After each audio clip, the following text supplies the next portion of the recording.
nacashka maalinta lagu saaro wuxuu ku ilowsiin doonaa faraskaagii iyo gaadhigii laanguruusarkii iyo sariirihii qaaliga ahaa aad ku raaxaysanaysay baad ku iloobi doontaa yowma alqiyaamati laa maalun walaa waladun maalinta qiyaamahana kii maal badan lahaa maalkiisu anfici maayo kii qabiil laandheeraha ka dhashay qabiilkiisu anfici maayo kii awlaad badan lahaa awlaaddiisu anfici mayso wadammatu lqabri tusi leylata alcursi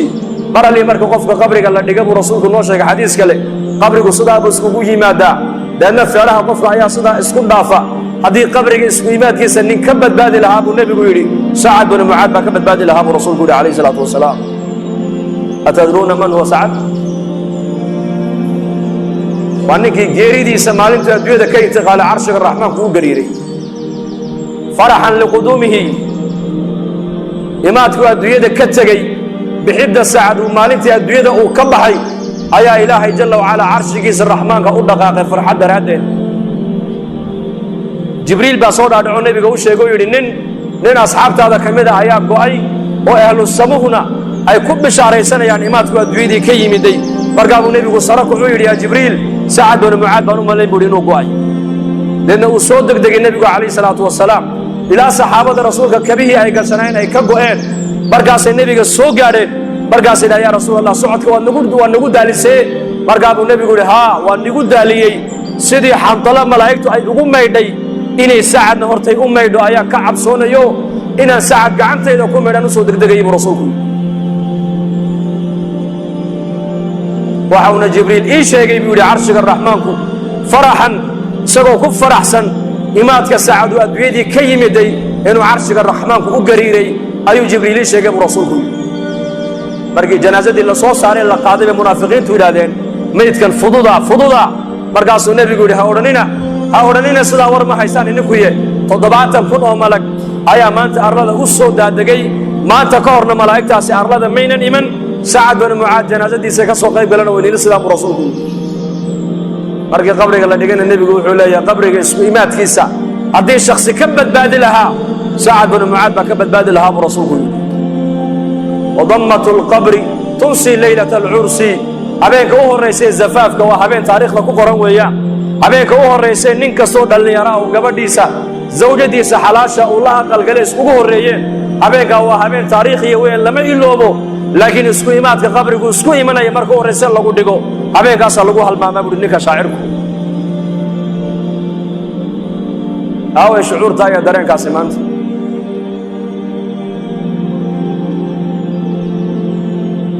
وهذا عثمان بن عفان رضي الله عنه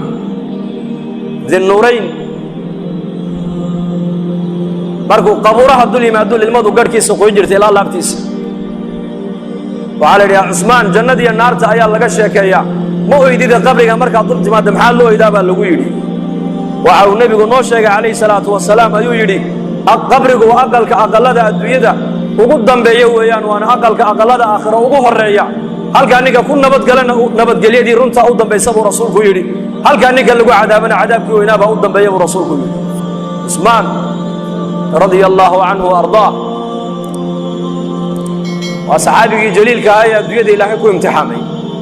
loo sheegay in la imtixaamaya welibana iska sabray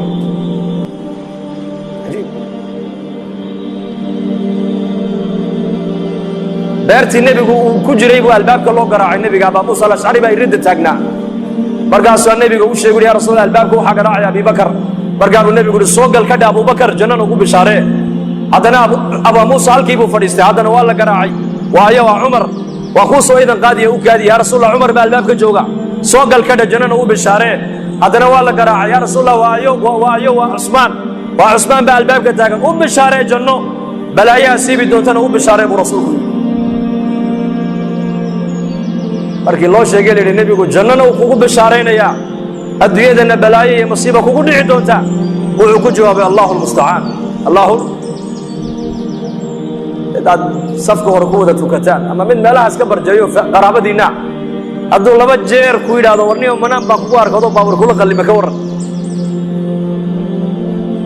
waxaad odhan war adu noloshidaad ka xuntay daa'i karqabaad hee soo ma waad ka raacabsan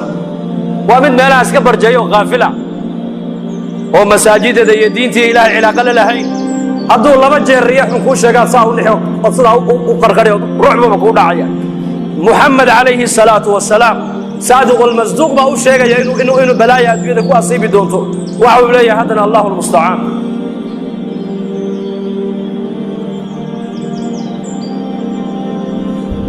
وهذه فاطمة بنت محمد رضي الله عنها سيدة نساء هذه الأمة في الجنة أزواج النبي عليه الصلاة والسلام والنبي قد أحفر ديو أي فاطمة النبي أصوغ شيء ويكفر يستي ويدون كتي النبي عليه الصلاة والسلام إن انتسي مرقاسو كالي فاطمة يرمى أخو شاقي دكتو أخو شاقي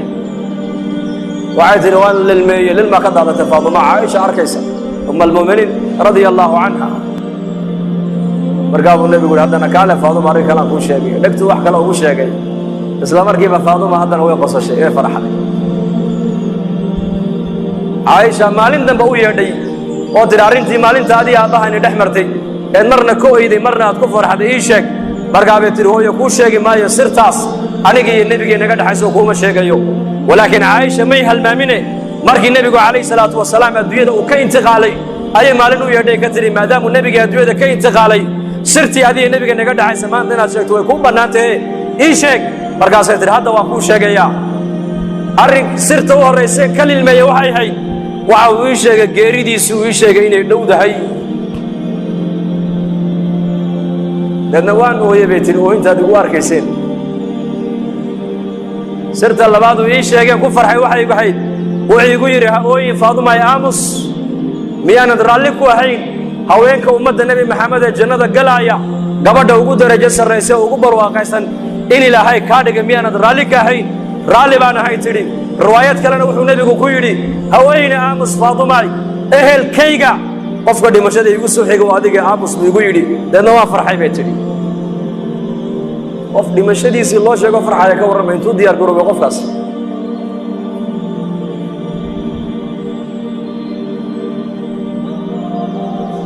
هشام بن عبد الملك ayaa u yeedhay Abu Hazim Yazid al-Raqashi wuxuu su'aal baan ku weydiin buu yaa sheekh ما لنا نكره الموت هذا نقول بقرة عنها محن دمشق وكرهنا بقول دمشق وكعب صناعي زمن كاس وتابع تابعينتي وقرونتي هرويان مدح الأمة نرش أدوية الجعلية عمد المسلمين تأخر ذيني تجاب جعليين ما أنت الزمن كأننا هي فقير كأن بريجي سعاوة وحباء عن الأولين إنه آخرتك ديار مويه فقير حتى قوت اليوم عن هيسن أديل هذا آخر ديار موتى ما يبغون إنتين هالكافر المساجد كجوكت هذه هالكافر ملك السلطة كملك وهذا إنتين ناس إلى هاي رالي بينيجا نقضي الباب دي جنة نوالله نفري أيه وديار أي بكذا إنه قال أديل هذا كورم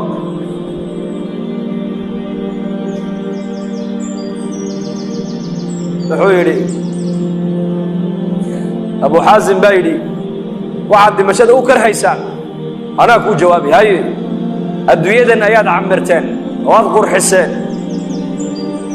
آخر دين واتسك خربتين واد باب إنسان مركا دارت أذكر حستين العمرتين إن أتكتكتان دار أنا وحبي نيجا سنين ونيجا بابا سنة ونيجا الله وصل إن أذو قرتان دي أقولاني ميسان بكوي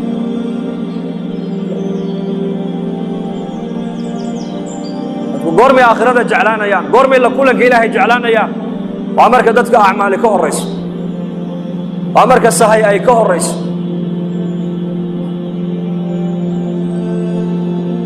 أبو دربة ورجري صدع بان الدنيا ده وجعلها جعلها دتك نوي كرهان لمشدا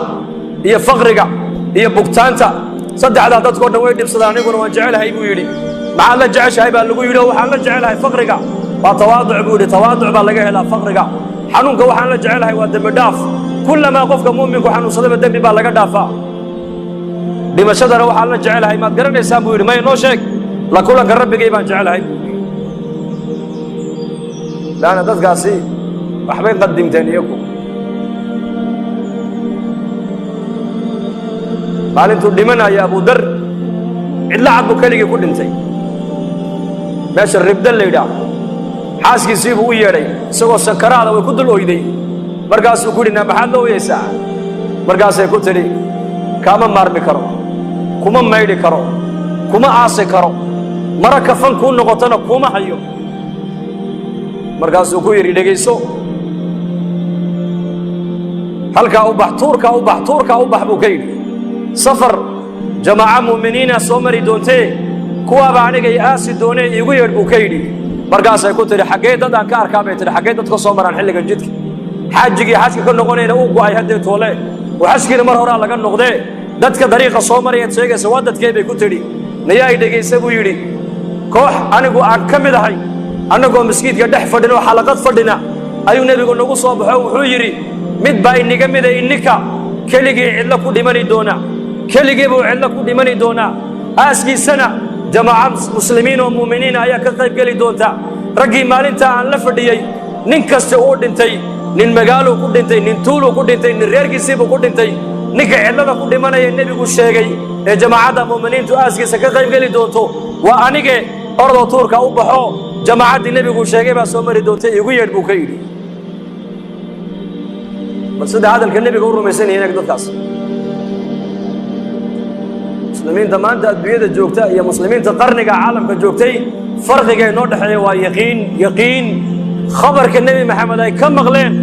ayay boqolkii boqol iyo ku rumaysnaayeen boqolkii boqol ninkii nebigu uu sheegay buu yidhi waa aniga ee cidlada ku dhimanaya raggii kaloo dhan way wada dhinteen tuulo iyo magaalo iyo qaryad iyo reerkoogay ku dhinteen ninka cidlada ku dhimanaya waa anige jamaacaddu nebigu sheegayba aaskayga ka qaybgeli doontee halkaa u baxo joogsa buu yidhi jamaacaddii baad arki doontaaye isaguna sankaraadkii baa haya tuurtaaba buur bay fuushaa xaggaa iyo xaggaa wax kala socday eegtaa haddana way soo noqotaa maradeeda intay qoysay madaxa u saartaa haddana way ku noqotaa siday u noqnoqonaysay bay aragtay jamaacad muslimiin oo dariiqa maraya maradeedii bay markaa sidaa u tidhi baa la dhihi markaa bay soo leexdeen haweenay bay arkeen buurta dul taagan waxay dhi maxaa cidlada ku dhegay waxay tidhi saaxiba rasuulillaahi sal allahu alay wasalam nin nebi maxamed saaxiibkiiya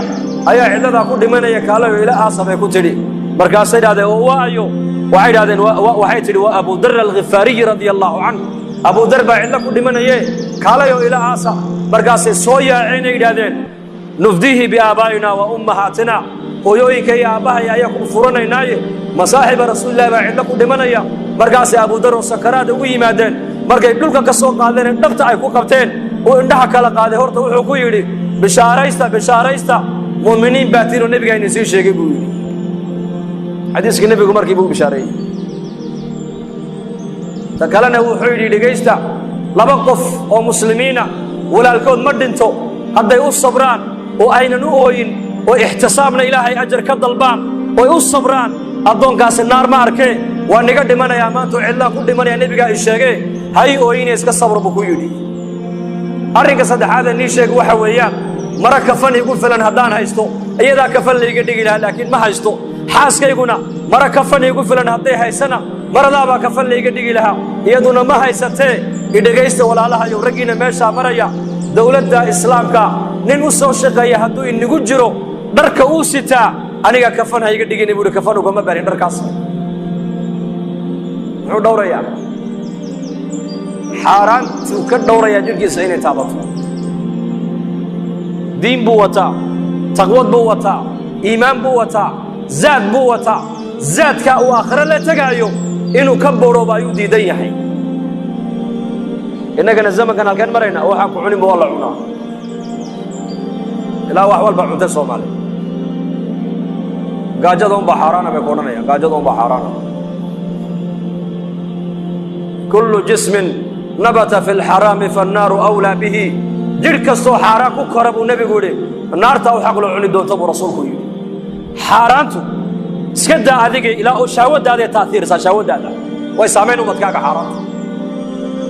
taqwaduna awlaadday iska soo baxdaa waracu awlaad buu ka soo baxaa lidaalika nin boqora quruntii hore ah ayaa qasrigiisa soo galay isagoo walwalsan xaaskiisii baa ku tiri maxaa ku helay boqor muslima buu ahaa mujaahid ah dowladihii ka dhisnaa bay ahayd bilaad alhindi wa sind markaasuu yidhi inankeenii aan ciidanka u dhiibay ee mujaahidka ahaa ayaa la ii soo sheegay in la soo jebiyo laga soo adkaaday markaasay tiri warkaa sax maaha ku noqo sax maaha warkaa waxba kama jiraan bay tiri ha lagu noqdo u yaaba boqorkii oo maxaad og tahay anu waxbaan ogahay bay tiri 7 maalmood kadib haddana boqorkii qasrigii buu soo galay isagoo faraxsan xaaskii baa ku tiri maxaa dhacay maanta waad faraxsan tahay wuxuu yidhi inankeenii gaalada uu ka soo guulaystay haniimana uu soo wadaa uu soo galayaa maanta warkan dambaa saxa bay ku tidhi maxaad og tahay adigu waxay tihi waxbaan ogahay maxaad og tahay balii sheeg maalintii horena warkii hore waa diiddo warkii hore runtaa buu noqdo been buu noqdee waxay tihi ininkaygaa curadee mujaahidka maalintuu calooshayda galay luqmad xaaraana afkayga inay gasho waan ka ilaaliyey bay tidhi markaan dhalayna ee naas nuujinta aan u bilaabayna markaan naaska nuujinayo waan u weysaysanayay bay tihi ilmahayga ilmaha tarbiyadiisii halka aan ka soo bilaabay gaala sidee buu uga soo baxsadaa ma dhici karta bay ku tihi xaaraantu saamayn bay ku yeelataa dadka bini aadamka ah lidaalika maanta muslimiinta cadadkoogu uu badan yahay laakiin tayadeennu way yar tahay maanta saxaabada rasuulkuna